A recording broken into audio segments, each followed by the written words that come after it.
everyone, it's Kate.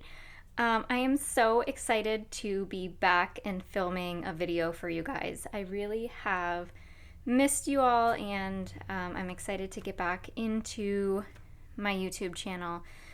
I'm going to save all of the details about my hiatus for my next budgeting video. So for now, I'm just going to be showing you how I take an Erin Condren a daily petite planner and unbind it and move it into an A5 rings binder. So first, let's go over everything that you're going to need for this project. Obviously, you're going to need an A5 binder or an A5 planner and a daily petite planner to start with. For unbinding the planner, you're going to need either a seam ripper. This you can get in any craft store. I got this so long ago, I don't even know where I got it. But you can find them. They're really cheap. They're probably under $5. And you can also use a small pair of scissors or something like that, so just something sharp to cut the thread. And then you're also going to need an A5 hole punch. I got this one at Michael's, I think. I will post any links to products below. I got this binder on Etsy. I can't remember the shop name, but it was reasonably priced. So again, I'll put all of the information down in the description for you to go find anything that you need to pick up for this project. And then lastly, sorry, this one was a little out of reach because I don't have a lot of table space right here. Lastly, you're going to need a paper cutter. I got this one off of Amazon a long time ago, so I'm guessing on the price, but I think it was around $25. That one will be down below as well. And one last thing you're going to need, I forgot to mention, is a cover from the Erin Condren Life Planners. This isn't a necessity, but it's something that I really recommend doing.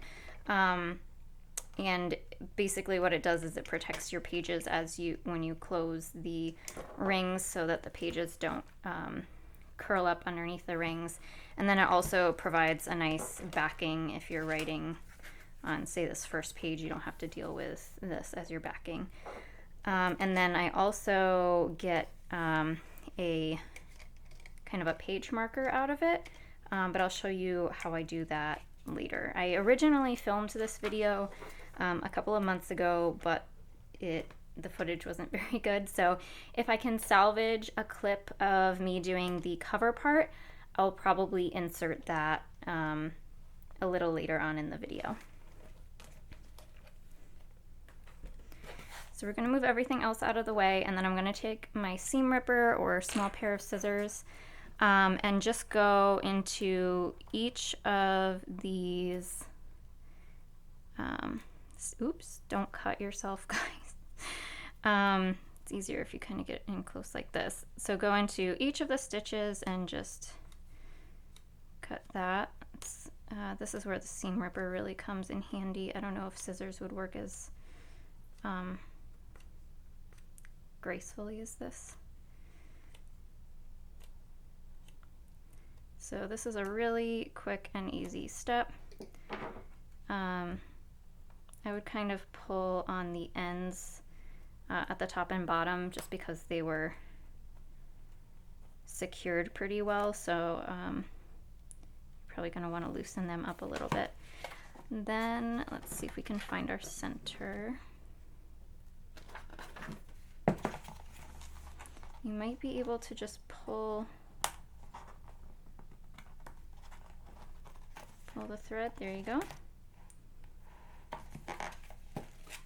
Get all of the little thread pieces out of here, and then you have your unbound planner pages. So now that you have your unbound pages, I remove the cover because I don't use this part. Well, actually, I take that back. You can cut this area and save the pocket and keep the stickers in it. I did that with my last version, but I like this green better than the bright yellow, so you can do this as well, and maybe I'll run through that really quickly, but that's very easy to do. Okay, so I'm going to set this aside for now. And the next thing that we're going to need is the paper cutter. So let's put this guy away.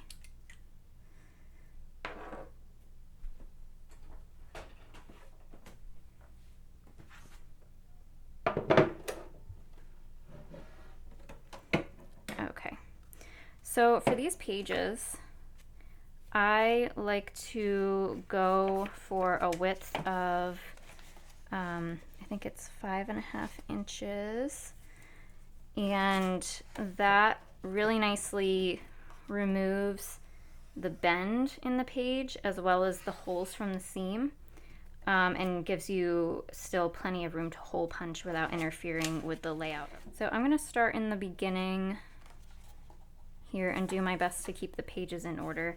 I'm going to take about, I don't know, 5 pages at a time.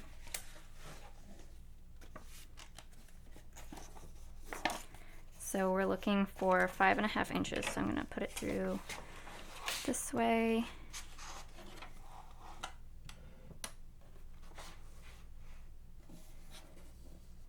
Put the edge of the page at the 5.5 inch mark and chop that off. So now here's the beginning of our planner. I'm going to set this to the side in a way that keeps all of the pages in order. And then you're going to do the same with the remaining side. Kind of slip that in at 5.5.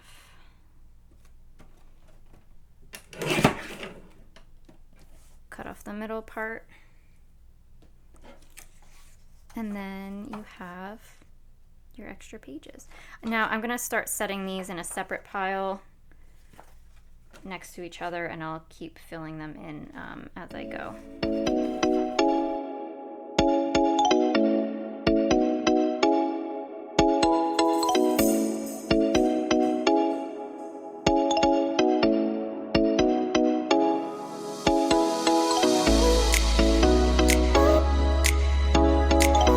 Okay, so now we have our 2 piles of trimmed planner pages. And you'll see I had to go get a Band-Aid for that cut. Do you like my princess Band-Aid? So we can go ahead and put these together now because they're in order. And we're going to go through, take a few pages at a time and punch the holes in for our A5. This punch in particular does not have any guides to put the page up against to make sure that it's perfect. So I'm just going to be kind of loosely, actually looks like it fits pretty well if I just put the top and bottom right at these lines. So that's what I'm going to do, and I will be right back with the whole stack.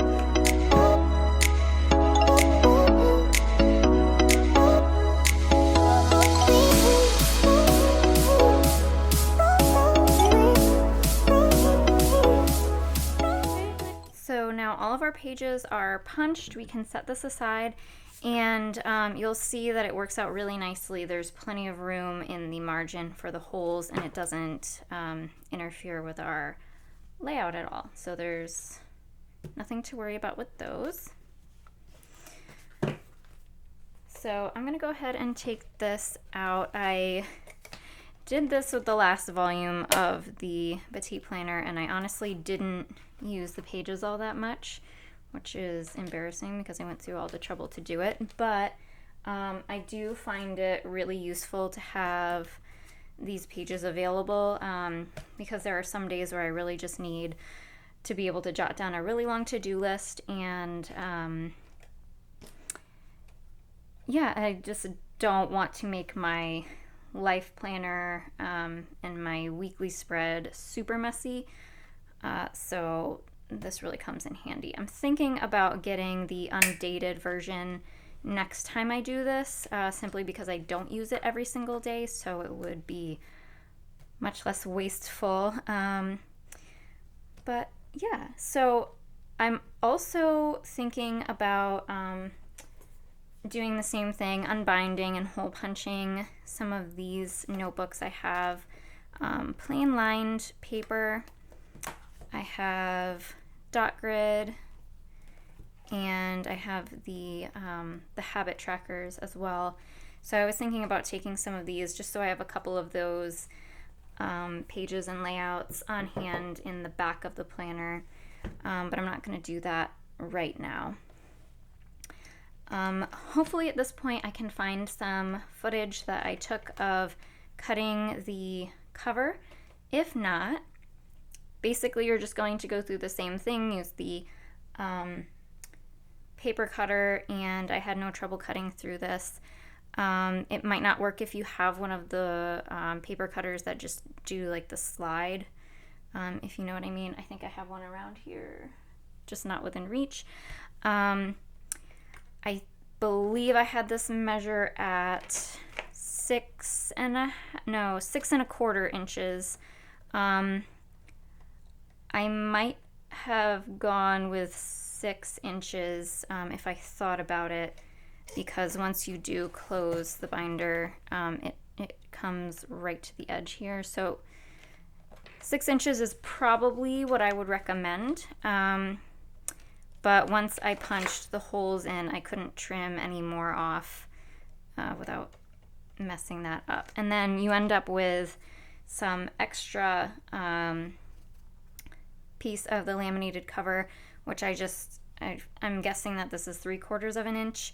And then I hole punched that, and so I can pick my page and just slip this in, and that way I can easily flip to whatever page I'm on. I really love the little mini snap-in bookmarks in the life planner, and this works just the same way for me. I think it's really nice and minimal. It keeps it thin, so it's not in the way. So that was the process of taking a petite planner and putting it into A5. It's really easy, and if you enjoy having an A5 or some sort of binder system, or you like this daily layout but you don't love the bound notebook, that is definitely something I would recommend that you try. That's actually why I decided to do it in the first place. I tried out the Petite Daily at the beginning of the year, and I loved it. I loved using it excuse me, for the daily layout, but I didn't love that I couldn't have something lay flat on my desk. What I ended up doing was bending it backwards and using a binder clip to keep it folded over, and I didn't like that. I didn't like putting the marks in the pages from the binder clip and folding it over and kind of ruining the binding. So that's where I came up with this idea. So I hope you guys find this useful and give it a try. Let me know if you do and if you have any questions. Thank you so much for watching, and I will see you guys again soon. I promise you. Bye.